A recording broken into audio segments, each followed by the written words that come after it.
Welcome to PM Movie Recaps. Today's pick is an action and thriller of 2016, The Last Heist. If you're ready, let's enjoy the video. The movie begins with a group of thieves planning to rob a bank about to close, because $100 million is stored in one of the safes. Now, the criminal's van is parked in front of the bank, waiting for the driver's signal to get out and start the robbery. He however catches a glimpse of a smartly dressed man on the sidewalk, with a large bag in his hand and black sunglasses on.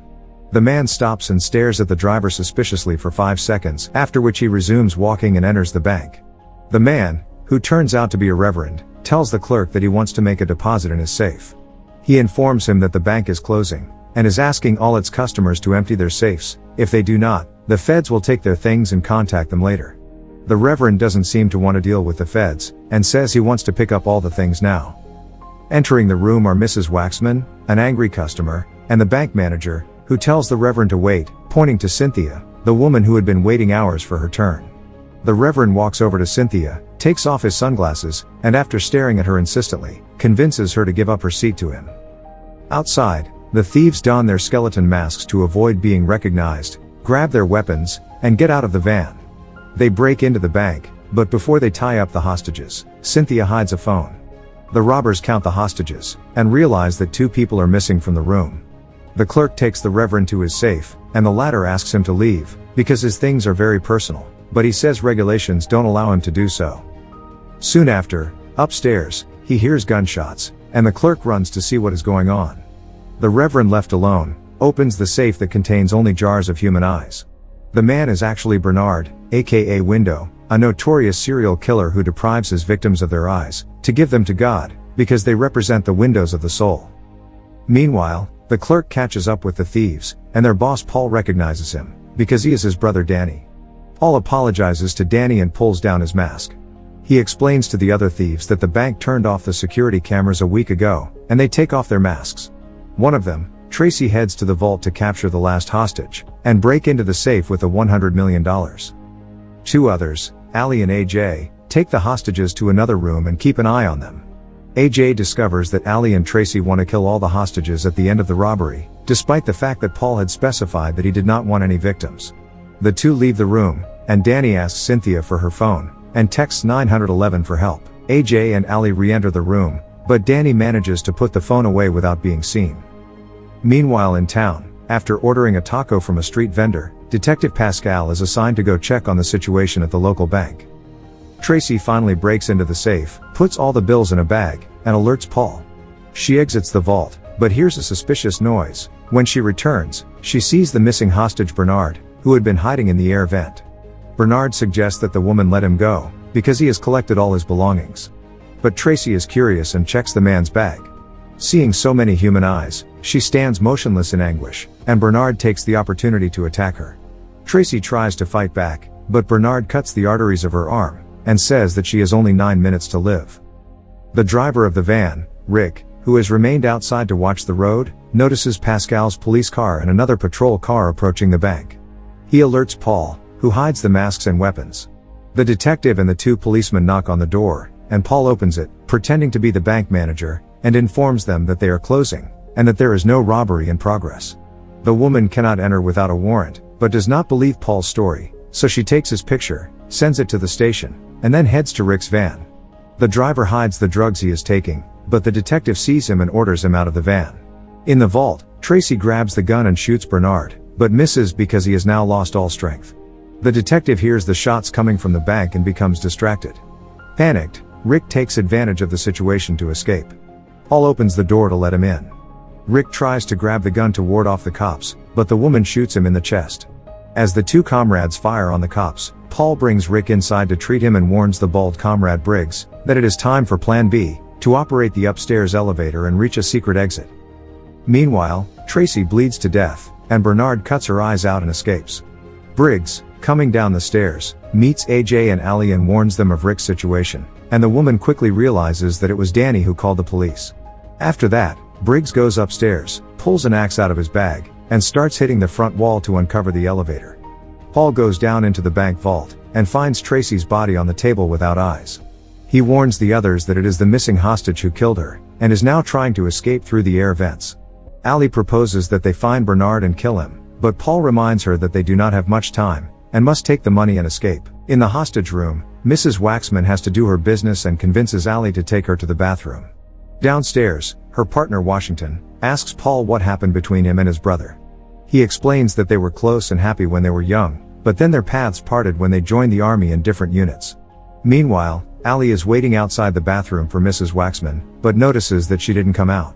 The woman opens the door and sees the lady dead, and sitting on the toilet without eyes. The killer has also passed through the bathroom vent. Allie thinks the man is hiding in one of the toilets, but she cannot find him and decides to join AJ. On her way out, however, Bernard grabs her by the shoulders, throws her to the floor, and stabs her in the chest, killing her instantly. AJ talks to Danny, wondering what Allie is doing, and he hears noises coming from the air duct. Meanwhile, dozens of police cars surround the bank. Paul asks Briggs and AJ for updates, and AJ informs him that Allie has not returned from the bathroom, and was probably killed. One of the police officers has connected to the radio frequencies the thieves used to talk on walkie-talkies, and calls the detective to let her hear their dialogue. The woman, hearing the conversation between AJ and Paul, discovers that the thieves are locked up in the same facility as the serial killer she has been searching for years. Paul, desperate, comes out of the bank unarmed, and asks the detective to discuss the situation peacefully.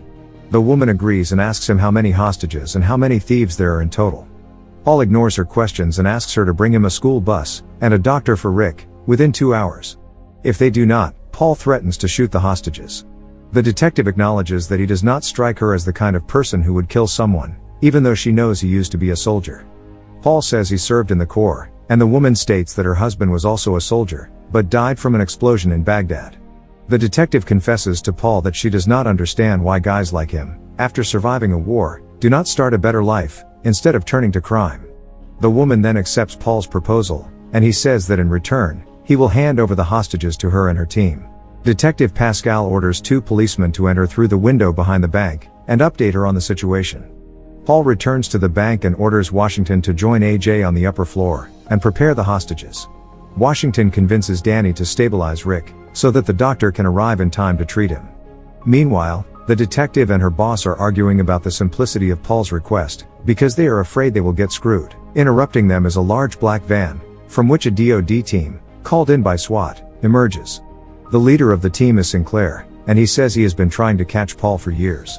Detective Pascal asks him what he is trying to steal if the bank is closing, and he informs her that there is $100 million in cartel money in the vault. One of Sinclair's men, Smith, is a doctor, and enters the bank to treat Rick. Paul recognizes him and takes him upstairs as a hostage. He, in return, takes Cynthia and Rick, and turns them over to the cops. AJ ties Smith to the chair, and suggests that he stand still if he does not want to die. A few moments later, Bernard falls from the shaft of the room and approaches. Smith pleads with AJ to shoot him before it is too late, but he hesitates out of fear. Bernard says that all of them are sinners, and that after hearing God's voice, he realized he must collect the most souls. And he does this by taking out the eyes of his own victims. AJ loads his weapon and is about to shoot Bernard. Meanwhile, Sinclair's sniper Chen is standing over the building in front of the bank, and is aiming at AJ, thinking that Bernard is just another hostage. As soon as AJ is about to pull the trigger, a bullet goes through his head, leaving Bernard and Smith alone in the room. Sinclair and his partner Jones burst into the bank along with the detective. Everyone starts shooting, and one of the soldiers kills Washington. The shooting stops and Sinclair asks Paul if he stole all the money. The detective does not understand what is going on, and Paul tells her that Sinclair is also from the cartel. Meanwhile, Briggs, who has activated the elevator, hears the gunshots and heads toward Paul. In the next room, however, he encounters Smith's eyeless dead body. The latter tries to warn Briggs to escape, but does not have enough strength to make himself understood. Bernard appears behind Briggs and hits him with his axe. In the main room, the detective declares Sinclair under arrest, but he tells her not to meddle. From upstairs, the 2 policemen sent by the detective also arrive, but Jones kills them instantly. Paul takes advantage of his distraction to hit him and kill him. The manager sees a weapon near him, and tries to grab it to save himself, but Sinclair kills him without hesitation. The detective threatens the soldier to shoot him if he does not drop the weapon, but he tries to convince her to split the money. She does not accept, and is surprised from behind by Chen, who shoots her. The only ones left alive are Danny and Paul, and they know they cannot win against Chen and Sinclair. Paul surrenders, but Sinclair apologizes and kills him. They are about to kill Danny as well, but the detective, with her last remaining strength, kills Chen and shoots Sinclair. He survives however, and escapes upstairs, encountering the dead and eyeless Smith, AJ and Briggs. Danny frees himself with scissors, and then takes the detective's gun, and goes after Sinclair to kill him. The latter escapes into the vault using the elevator. While looking for the exit, he runs into the killer, who beats him, knocks him to the ground, and stabs him. Sinclair tries to shoot him, but Bernard escapes in time, leaving him alone with a knife stuck in his shoulder. Danny also reaches the vault, and is surprised by Bernard, who tackles him to the floor, but he grabs the knife, and stabs the serial killer in the throat, killing him once and for all. Sinclair has found the exit and plans to escape safely, but Danny stops him from behind and, before Sinclair can react, shoots him right in the forehead. Danny is now happy, he has avenged his brother's death, and stopped the serial killer from making more killings. But he does not know that the window killer has survived and is behind him, surprising him by stabbing him in the shoulder. Bernard throws him to the ground, kills him, and then plucks out his eyes and places them in one of his jars. The window killer, safe and sound, has now collected more souls, and goes home with $100 million. Thank you for watching, but before leaving please make sure that you click subscribe and turn on the notification so that you can enjoy watching more videos like this.